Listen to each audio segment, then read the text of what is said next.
They called him Cumulus Clyde, and along with his towering size, Clyde Lovellette used a deadly hook shot to climb into the stratosphere of Kansas basketball greats. A three-time All-American at KU, Clyde remains the only player in history to lead the nation in scoring and win an NCAA title in the same season. And he was the first to claim the trifecta of a college championship, an Olympic gold medal, and an NBA title.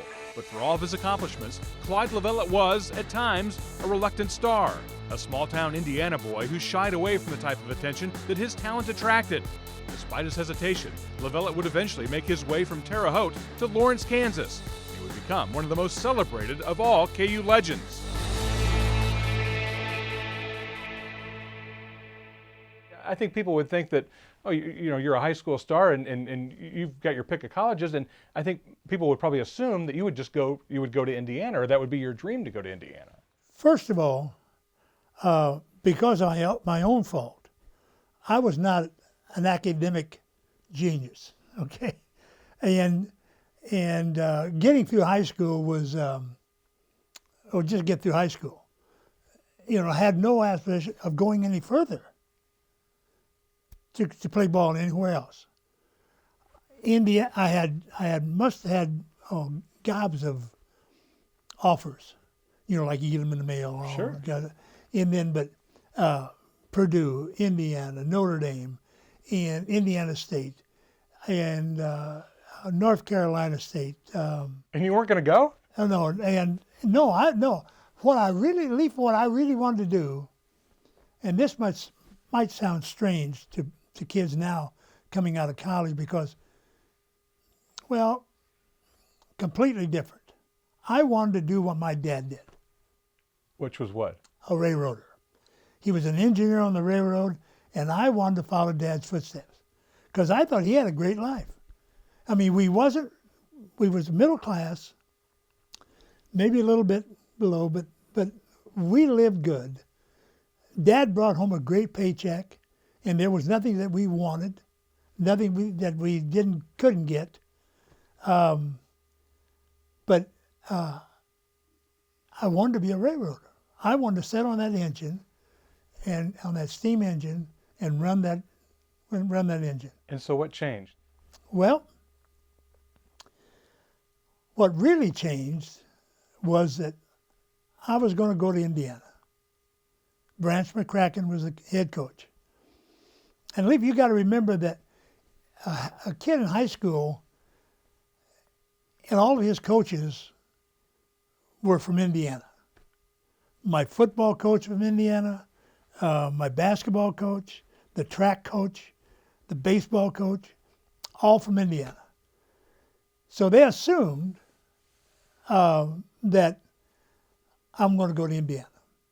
Now, I say this not knowing I never had a sit down like you and I are having right now with Branch McCracken. I saw him in a gas station. I was pumping gas on one of my summer jobs for Marathon Oil Company with my bow tie and my real nice uniform. And I waited on him, and he said, "How you doing, Clyde?" And I said, "Fine, Coach." And I filled his gas tank with gas, checked his oil, and wiped these windows. And he went off, and that was the last time I saw him. That was the only time you saw the coach from Indiana. And he was offering you a scholarship. He was going to have you play at Indiana. He'd never seen you play. Never seen me play. Now, unbeknownst to me, now he could have, or he could have had one of the assistants or something like that. So anyway, I went down to Indiana and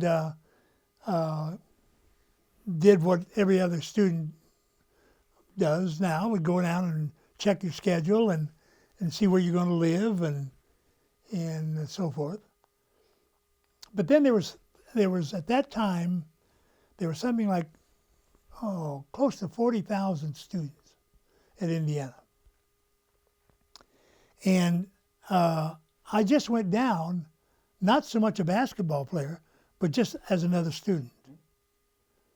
I'm going down there and going to sign up, and I don't know whether coaches came around and talked to me or not.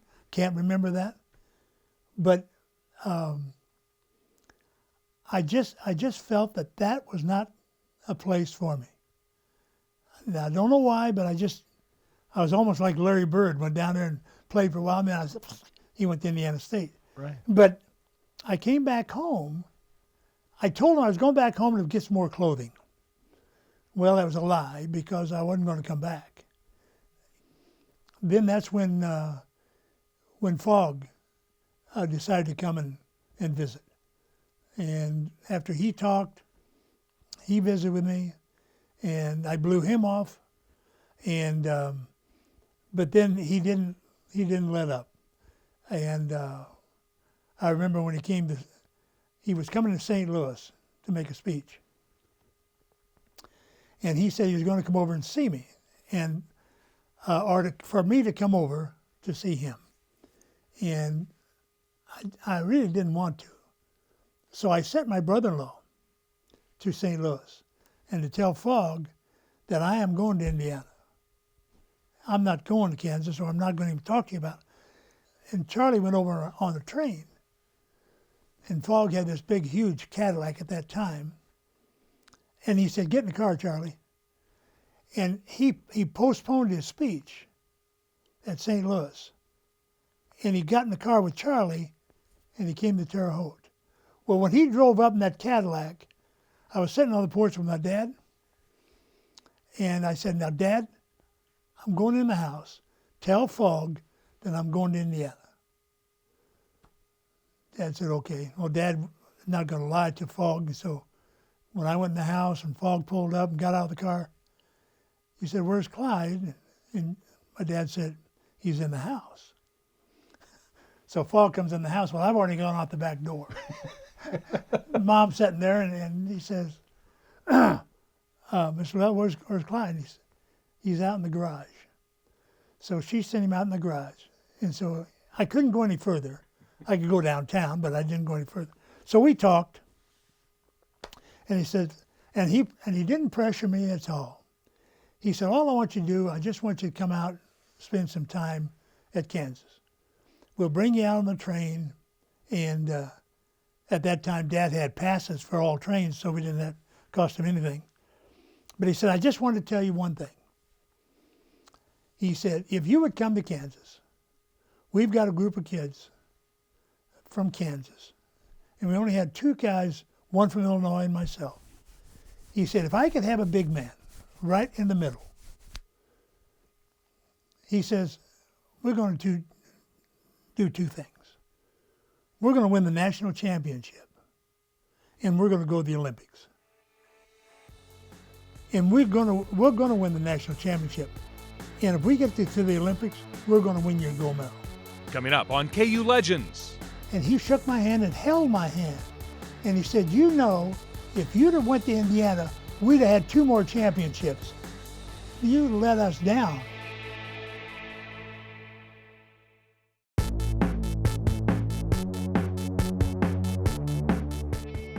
You were a good-looking guy in college. I mean, I could see where you had that all-America look. But I saw a letter that I think Fogg Allen wrote maybe before the '52 season, and it was to all the guys, and it said, "I want everybody to come in shape."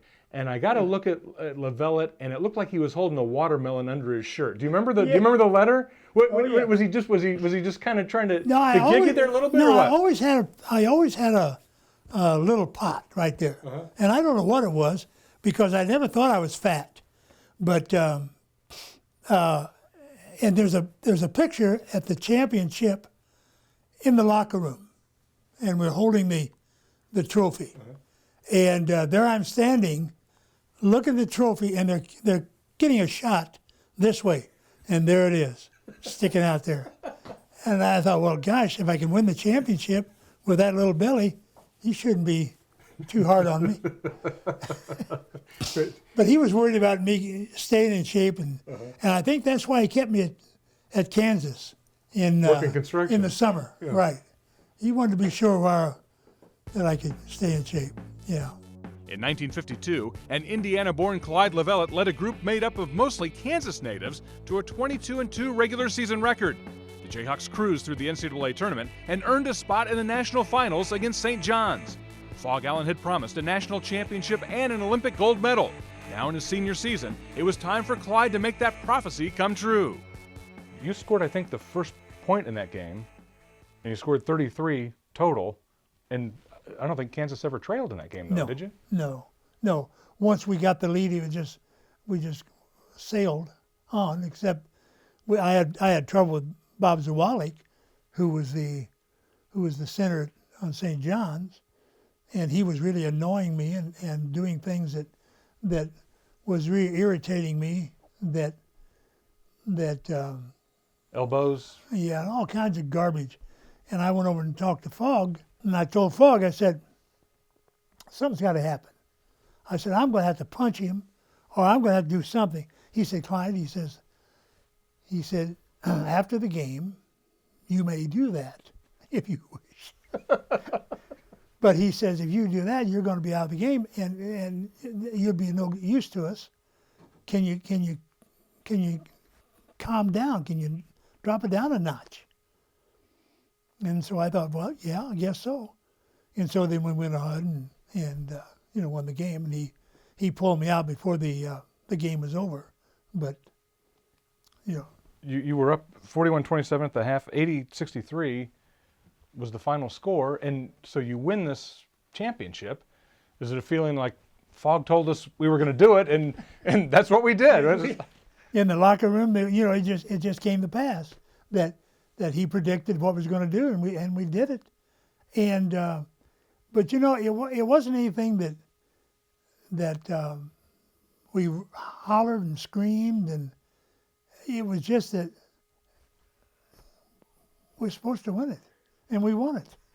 I think the game ends like maybe 1 o'clock Lawrence time, and I guess an impromptu kind of celebration breaks out on campus, and they go over to the chancellor's house and start chanting, "There's no class tomorrow," and he has to calm the students down and say, "No, we'll have class, but we'll welcome them back tomorrow when they get back." And there's kind of a famous picture of you. Were you wearing a fire helmet or something when you came back? Tell me, what was that about? They had the fire trucks out to greet us, and they had a parade down Massachusetts Avenue, and I wanted to drive the fire truck, and so the chief let me drive the fire truck, and he put this chief hat on me, and so there I was driving this fire truck down with all the guys on the back of the truck. That must have been. Oh, all those people that met us there at the airport, or on the Kaw River, and all the way down through Massachusetts Avenue. It was tremendous, and all the way down. There was a bonfire in the middle of the street. Of Massachusetts? Massachusetts. Okay. And the bonfire was Look magazine. Everybody got their Look magazine from all the stores. And in that Look magazine, I was on the second team All-American. And the kids went nuts, and they got all those and burnt every Look magazine that they could have. And as we passed, they were burning Look magazine. How long did that celebration last? Do you remember? What did it? Oh, it went all that. I forget. Oh, I don't know. It must have went in the wee hours of the morning in Lawrence, but all of us came back to the to back to our dorms and our fraternities, and I was married and went back to the house. But there was a big celebration the next day on the campus that we had. And does life go back to normal a little bit? Do you start thinking about the Olympics right after that, or are the Olympics a little bit after that? No, we start thinking right away, and we start preparing to go through the sort of, I guess, to who's going to represent the United States. So we go through another tournament. We go through in Kansas City. We go through in St. Louis. We go through in New York. Because it wasn't automatically the NCAA champion at that point, right? No, we had to redo the whole 9 yards again, And I can't remember how many games that we had to play, but I think there was the teams like from the Missouri Valley Conference, the conferences all over the country were playing to be represented in the Olympics. So it was never assumed that Fogg would coach the Olympic team at that point, because We wanted him to. Yeah, but he didn't get that. He was an assistant on that team, No, right? because I lost it for him. What do you mean you lost? I lost it for him. How's that? Well, we came down to the final game, and the Industrial League, Peoria Caterpillars, okay, they beat Phillips, and so now the college, University, Kansas, is going to play Peoria Caterpillars, who is in the Industrial League. And those guys are pros. You might as well, but they work for Peoria, Caterpillars, but they're older men. They're men. We're boys, still boys. And, but we got to play them. And so we play, and we're down at halftime. We come back. The game is tied. They have the ball. Now, I don't know how many minutes or how many seconds we got. But they bring the ball down. They throw the ball into Marcus Freeberger. I steal the ball from Marcus. And I do one air dribble over him, because he's 6'11". So I throw the ball over him, start the dribble down the court. Now, and I'm not the fastest player in the world, but I am plugging away. I am really mo-docking down through there. And two Kansas players are on both sides of me. And all I have to do is dish it off to Kenny on my one side, and I can't remember who's on the other side. And unfortunately, Peoria Caterpillars all behind us. Now, I'm not that fast, but I don't know what's happened to them. So all I can see is up front. I take off too far back, and I'm going to win it. And I don't know, probably maybe selfish on my part, or I think I can do it. I don't need Kenny or anybody else. I'm going to do it myself. And I blow the shot.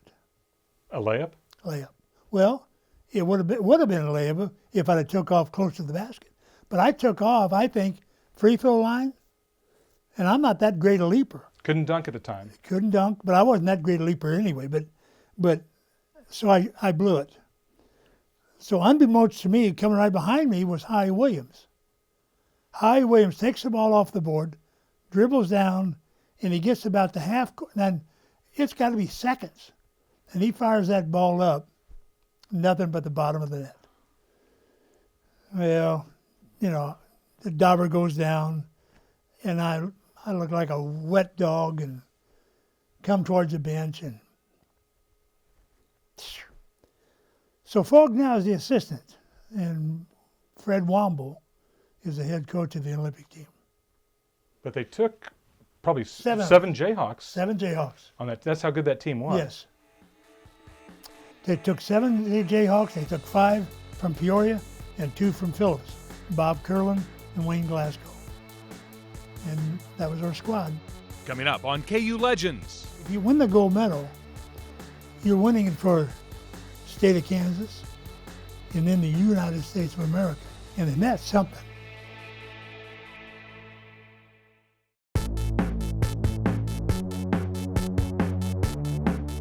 Clyde Lovellette played in over 700 NBA games, won 3 NBA titles, and was selected to 4 NBA All-Star teams.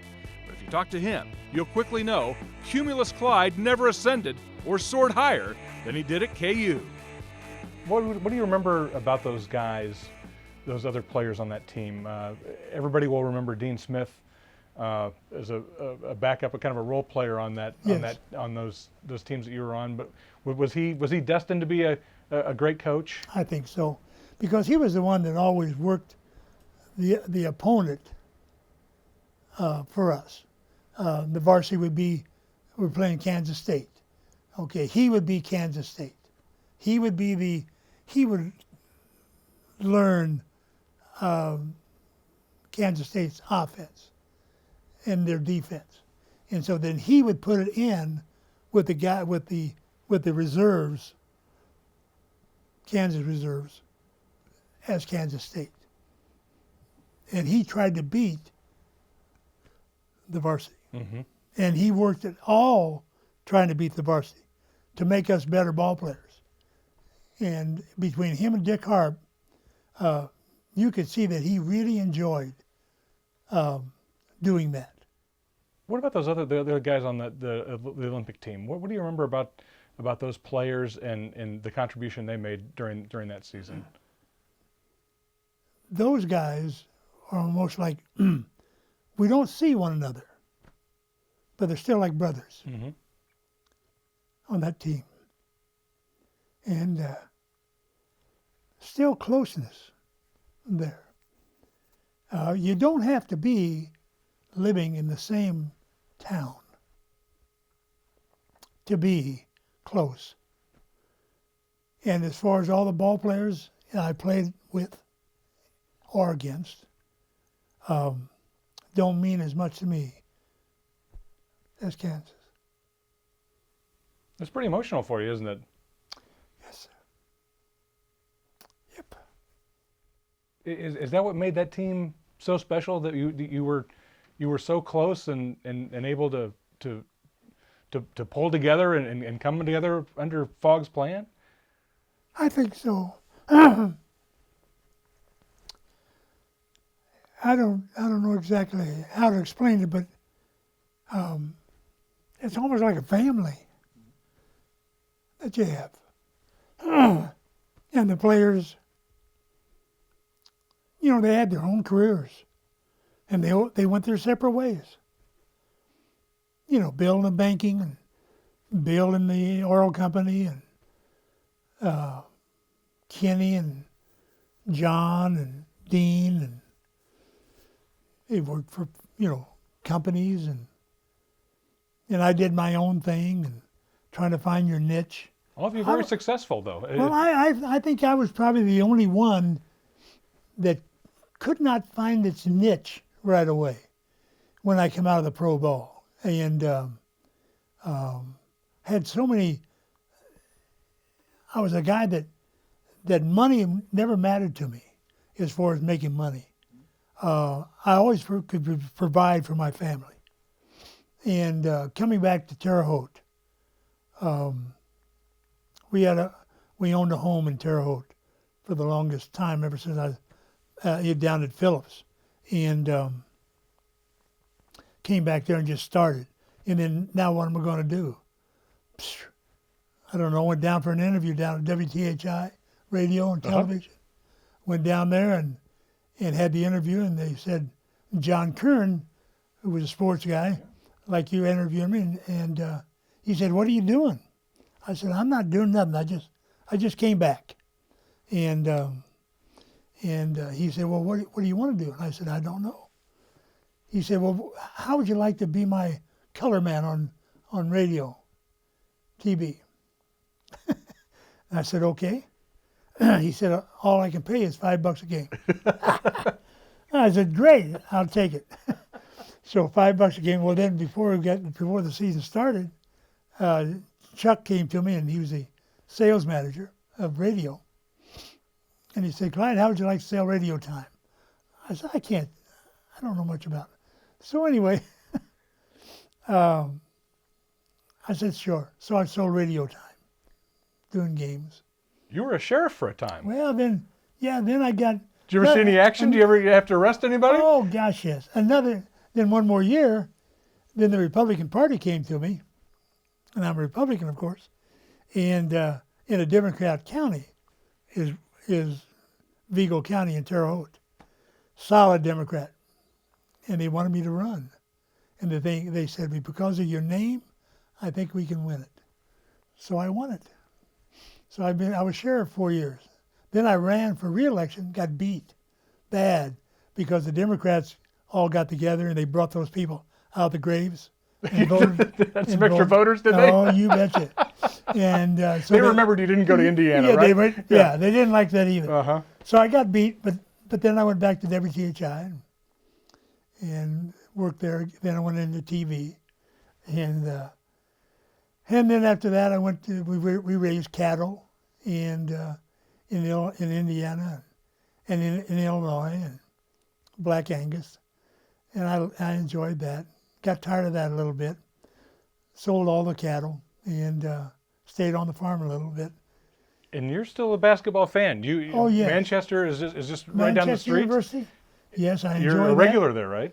I'm a regular there, and this past I made a speech at Grace College, which is in Goshen, which is about an hour from here.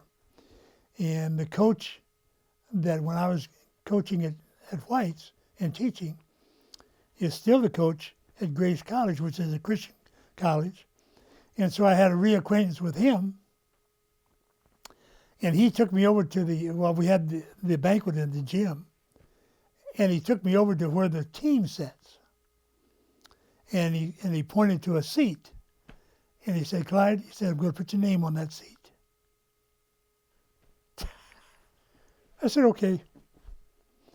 So he wants me to come to the Grace and watch the team play. So I said, okay. So I don't know if he's got my name on it yet or not. He said, you're going to sit right behind the bench. So I said, fine.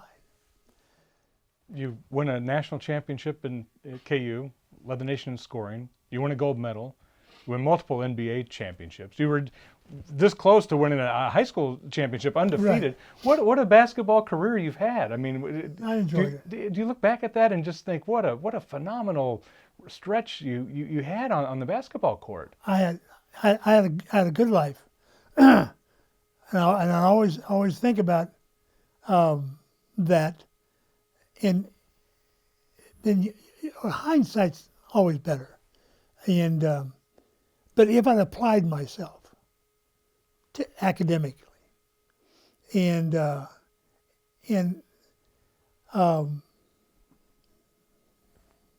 what would I be any different than I was? Because I struggled going through Kansas, and I didn't graduate from Kansas in '52 because I went to the Olympics, and what I missed at Kansas was practice teaching, and I never went back to do that.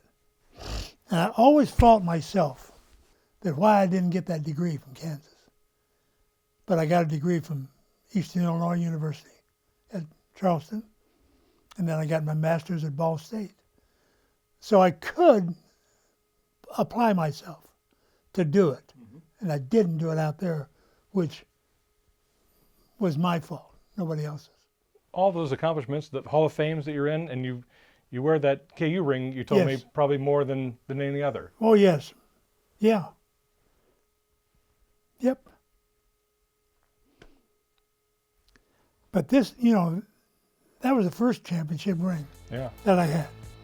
And reminds me of the guys. Pretty special. Yep. Yep.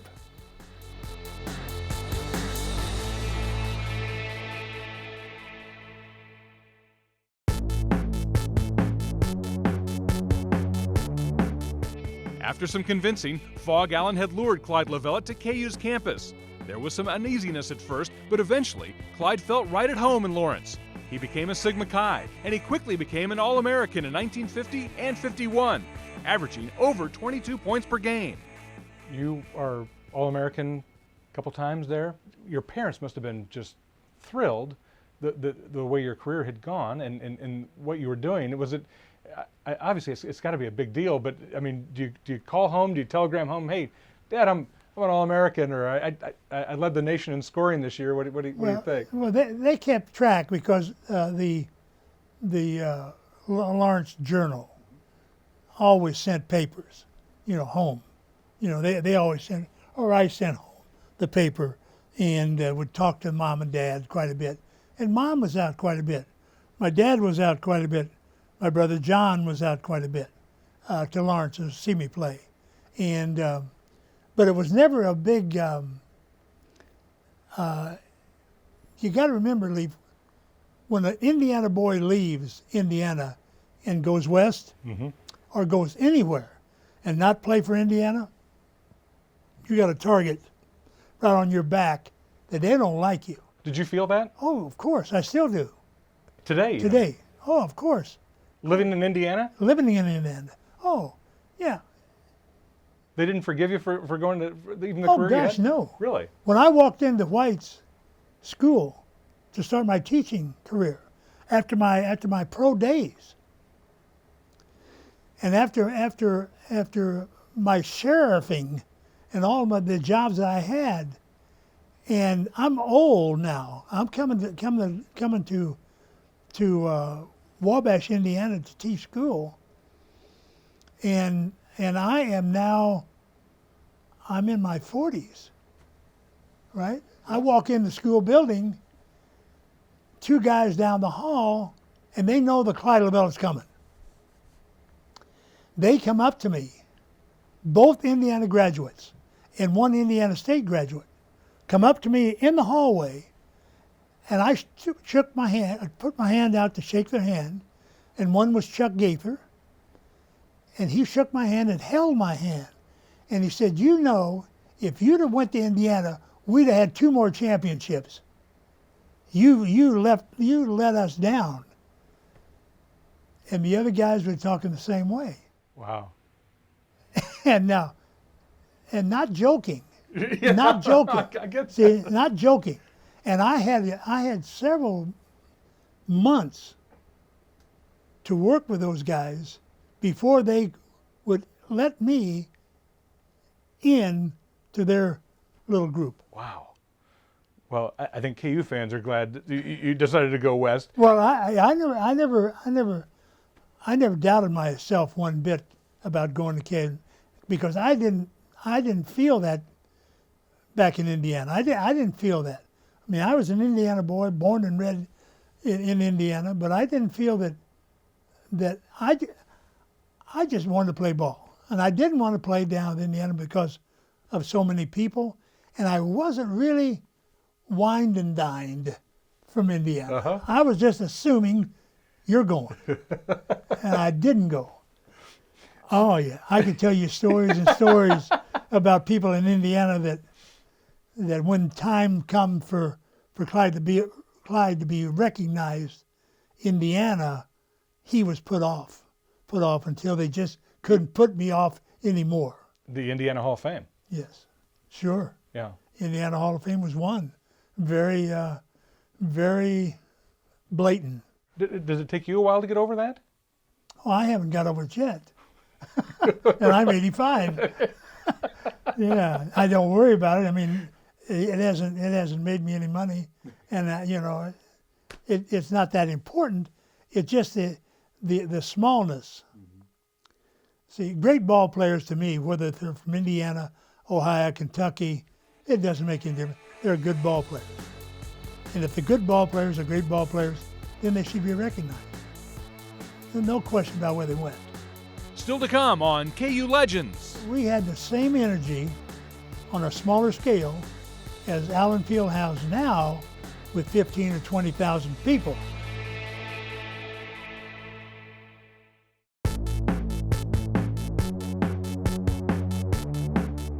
Not many guys have a gold medal hanging around the house. Just No, and everybody wants me to put that in the safety deposit box. But I thought, no, I like to look at it every once in a while. I would too. And I'd have to go down to the bank and get that in there. And so, yeah, the gold medal is special.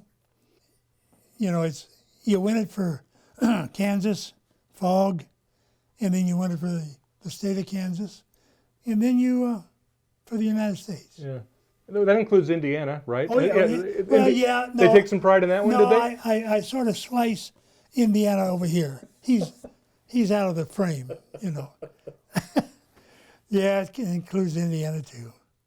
You beat the Soviets. It was a low-scoring game, 36-25. Well, they wanted to hold the ball. For the gold medal. Well, we beat them first. We beat them twice. The first one, we killed them. They couldn't play with us. So the second game, they decided we're just going to hold the ball. and it was a terrible game, but we won. And so they put that gold medal around your neck. Tremendous. You know, if you're in high school and you win a state championship, you're winning for your school, And we won the national. We won it for Kansas, we won it for KU, we won it for Fog, and you had a few people that you won it for, plus yourself. But if you win the gold medal, you're winning it for state of Kansas, and then the United States of America, and then that's something. And so you're representing the whole country when you put that gold medal around your neck, and it's not only you that's won it, you're winning it for the USA, and that's completely different from winning a state championship or the NCAA. You can't beat winning it for the state, and especially when you're one of 500 athletes that went to Helsinki. Yeah. And to be one of those 500, and not everybody won a gold medal. Fogg's prophecy comes true. He said you'd win a national championship. Back to back. Yeah. How long after that then are you even thinking professional? Because professional basketball at the time was not really a career option, No, right? I'm still driving that engine. you were ready to go back to the railroad. I'm back here at the engine. Okay. Yeah. So then I sort of hold an obligation to Phillips. So I go down and spend a year with them and play ball and become an All-American at Phillips, and did really well. And that was like an AAU basketball at the time. You would work for a company and play on their Yes, basketball team. Sure. Yeah, you always had a job. You always had to be at work. You always had to be at your 8 to 5 job, or whatever your job entailed. And then after the game, you're at the desk or whatever you're doing, then you practiced. And even after a year of that, are you still thinking I'll be on the railroad soon, or how does the NBA come into the picture? Well, this story has got two sides to it, and of course my side and Easy Ed McCauley's side, two different things. Ed McCauley wrote an article, and he denies this, and God rest his soul, he's passed away. But we had this conversation several times. He doesn't say that he said it, but I said he said it. He threw down the gauntlet, and he says, it's a good thing that Clyde went to the amateurs. He couldn't make it in the pros. Well, you throw down a challenge, and so you might want to pick up that gauntlet and say, well, let me see if I could. Uh-huh. You respond well to a little bit of a challenge or a little bit of a chip. Indiana kind of held it against you. You didn't mind winning the championship and showing them. Right, it's still up there. Uh-huh. It's a little chip. So he said I couldn't do it. So I said to my wife, I said, I think I'm going to go pro. Just for a comparison, can I ask you, did you get a pay raise to go to the NBA, or did you have to take a pay cut to go play professional basketball? No, I got a pay raise. Okay, so it was you got a little bit more money, but the NBA wasn't like it is now, where you could go be set for life after a couple of years. When I came to Phillips, my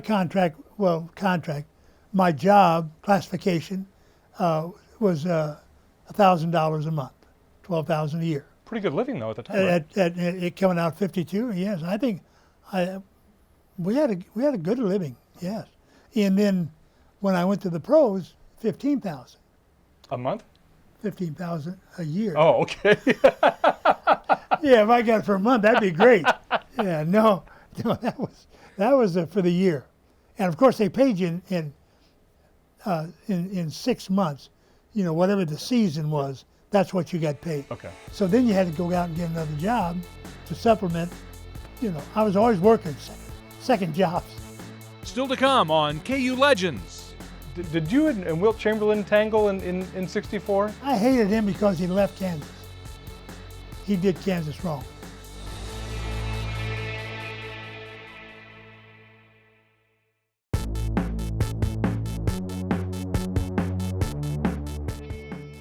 You were playing your games in Hoke Auditorium at the time. I mean, the atmosphere inside Allen Fieldhouse, and you know what that is, what that's like now. What was the atmosphere in Hoke when you guys go on this run? Smaller building. Did it create that same energy with the students? We had the same energy on a smaller scale as Allen Fieldhouse now, with 15 or 20,000 people, and half of them students. So, and back in our day, Leif, you had to have a lottery. There was a lottery for you to get into Hoke to see us play, because, well, I don't know if you ever saw Hoke. Yeah. Okay, so you know the stage, and all the seats down to the floor, and then a few seats up on the stage, and we played before that stage.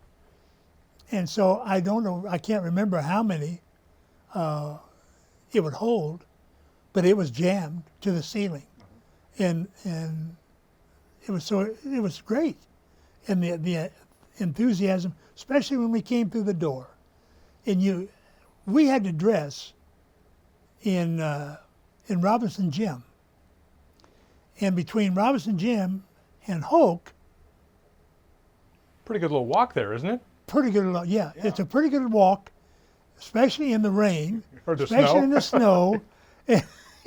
But once you got to that door, and those doors got open, and there you were, and then all the people knew you was coming in, it was tremendous. It was tremendous. That student body and whatever fans, outside fans that we had, was tremendous. Were you guys celebrities on campus like the kids are now? I mean, did other students know there's Clyde Lovellette, there's Fog Allen, as you guys were on campus? Is it like it is now? You know, I can't say for sure if it was or not. I don't think that we were not like it is today, because there's so much media, so much hype, that everybody on that campus knows what's playing at Allen Fieldhouse, today. They know the ball players by first names, but I don't remember going into classes and anybody that wanted to sit next to me. I want to sit next to Clyde, and because I needed some help anyway in my class, but nobody was doing that kind of stuff. Because you were working at you had odd jobs during the time. You're an All-American at KU, and what were you doing? Well, I sold programs at the football games. Okay. I sold programs, and we got a percent of that. Then after we got done selling all the programs, we'd go up in the top of the stadium and watch the football game, and just hang out with. Bates was one of my. We did that together. Worked construction on top of the. We helped build the student union. So Fog Allen let his players go work construction. Well, now, get your hands dirty. As far as Bill and Kenny, Hoagland, those guys, I don't know what they did in the summer. They went home, but Clyde stayed on campus because I needed the money, number one, and I needed the work on my game. And Fog always worked with me all summer long. Dick always worked with me, and they were always there. And so I worked construction and built the student union on top of that building, spreading concrete, getting dirty, and gosh, it was terrible. But I made some good money, and so every summer, I never went home in the summer. I went home in my my junior year to get married, and got married in Terre Haute, but then we just came right back to Lawrence. Next on KU Legends. It was never assumed that Fog would coach the Olympic team at that point, because We wanted him to. Yeah, but he didn't get that. He was an assistant on that team, No, right? because I lost it for him. What do you mean you lost? I lost it for him.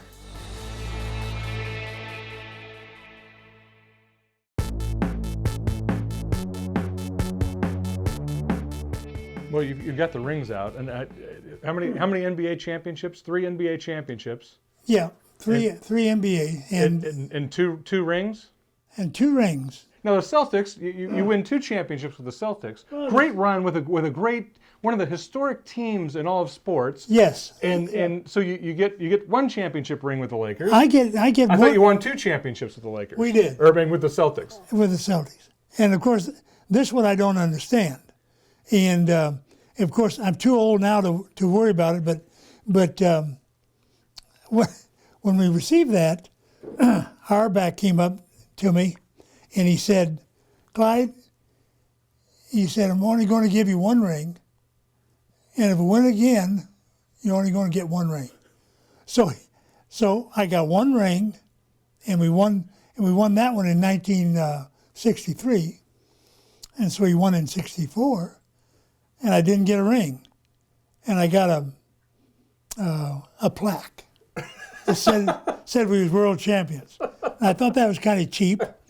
And of course, I haven't called the Celtics lately, but I wanted to. But anyway. I think they owe you a ring. I think they do too. You had a nice career, though. I mean, you scored nearly 12,000 points. I mean, that's a good NBA career. I had a good career. Minneapolis, we won the championship the first year, and George was still there. But then after George left, then we didn't win, and then I was traded to Cincinnati for 1 year, and then I got to St. Louis, and I played 5 years with them, and then they wanted me to retire because I tore Achilles tendon in my right leg, but I didn't want to retire. But then I was, back in construction in Imperial, Missouri, and doing well in the brick business, building houses. And so I thought, I'll just do that. Well, then Auerbach calls. Red Auerbach from Boston. And he said, "Hey, would you like to play for the Celtics for a year?" I said, "Sure." And I wasn't in shape. And I was pretty strong because I was in the brick business, building houses. And he said, "Well, can you get to New York?" I flew to New York and started playing with Celtics, back up for Russell. What's that like playing with Bill Russell? Those practices must have just been brawls. That was great to play against him his first practice. But I played against him for 10 years or about eight or 9 years, face to face with him and battled him all the time. Because back then he was playing about 12 games a year, same team. But then to sit there and watch him play was great there. And I got to play. And sometimes we'd play tandem, Russell and myself. And of course I was, 32, something like that, 32, 34. And I was at the twilight. And Couple more championships, though. 2 more championships. And and I remember one game that Bill got hurt, and we was playing in Providence, and I was playing against, which was really thrilling. I was playing against Indiana. A big guy played at Indiana, and Walt Bellamy, and of course he was from Indiana. And I scored 20-some points against him, and played a heck of a game. Auerbach was really thrilled that I came in and start the game and finish the game at 33, 34 years old. Wow. And Walt Bellamy. And I felt really good about beating Indiana. And I just could think just think about him being Indiana. Didn't think about where he was playing, but he was from Indiana. Did you and Wilt Chamberlain tangle in '64? Yeah. What, he didn't, former Jayhawks, there wasn't any common love there, or what? I hated him because he left Kansas. I thought he should have stayed with Kansas for his 4 years. And I felt that he did Kansas wrong. And to Fogg recruited him, and he should have been there, should have stayed there. I don't want to talk anything about, because he's gone now, but I had another chip on my shoulder because I really didn't think that was the thing that he should have should have done. And that carried over onto the court. You felt Yeah. that even playing Oh, against him. First time I saw him on the court, yeah, I didn't particularly care about it because of that. I didn't know Will Chamberlain. I never met him. But I know he left Kansas. He left Fall. That was enough. Next on KU Legends. Those guys, we don't see one another, but they're still like brothers.